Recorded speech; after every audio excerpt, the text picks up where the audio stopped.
दोस्तों आज की हमारी इस वीडियो में हम लोग ये बात करेंगे कि ये कोर्ट में आप न्यूज़पेपर की कटिंग या किसी भी तरीके का न्यूज़पेपर की क्लिप आप कोर्ट में एज एन एविडेंस प्रोड्यूस कर सकते हैं।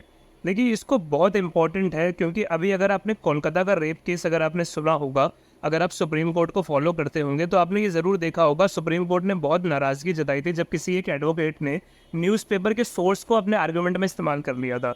तो क्या है इसके पीछे की बात, चलिए आज डिस्कस करते हैं। देखिए हमारा लॉ ये बोलता है कि आप कभी भी कोर्ट में ऐसी बात नहीं बोलेंगे जो सुनी सुनाई है। इसका एक बहुत अच्छा एग्जांपल आपको देता हूँ। मान के चलिए कहीं पर मर्डर होता है। मर्डर के समय मेरा दोस्त वहाँ खड़ा था, उसने पूरी चीज़ देख ली। अब उसके बाद वो मेरे से मिलता है, वो मुझे बताता है। पुलिस वाले को पता चलता है कि मुझे इसके बारे में जानकारी है, तो पुलिस मुझे बुला लेती है और कोर्ट में आके प्रोड्यूस कर देती है। मैं जज साहब से क्या बोलता हूँ कि जज साहब मेरे दोस्त ने मुझे बताया था कि वहाँ पर ऐसे ऐसे मर्डर हो गया है। तो आप खुद बताइए जज साहब मेरे को एडमिसेबल एविडेंस मानेंगे? Answer is no.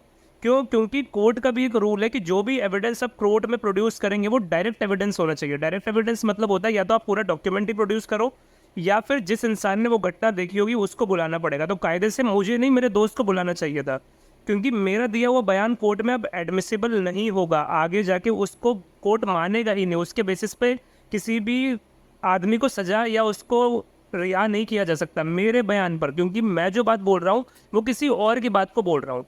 अब मीडिया रिपोर्ट का सीन ऐसा है कि मीडिया रिपोर्ट में जो कुछ भी बात लिखी रहती है वो डायरेक्ट आपको एविडेंस नहीं दिया जाता।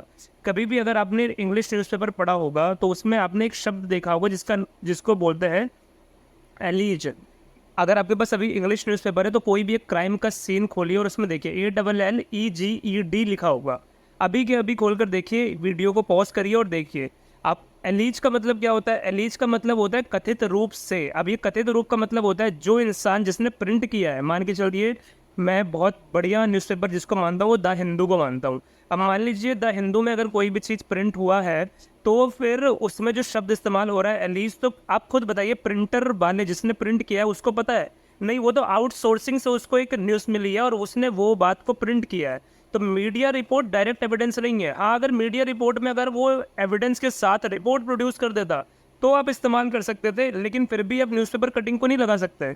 आपको वो रिपोर्ट निकलवानी होगी। मान के चलिए अगर मेडिकल रिपोर्ट है तो आपको उस हॉस्पिटल से वो रिपोर्ट निकलवानी पड़ेगी। आपको कायदे से न्यूज़पेपर की कटिंग आप नहीं लगा सकते। अगर आप लगाते हैं तो उस बेसिस पर किसी भी इंसान को ना तो रिहा किया जाएगा ना ही उसे कन्विक्ट किया जाएगा।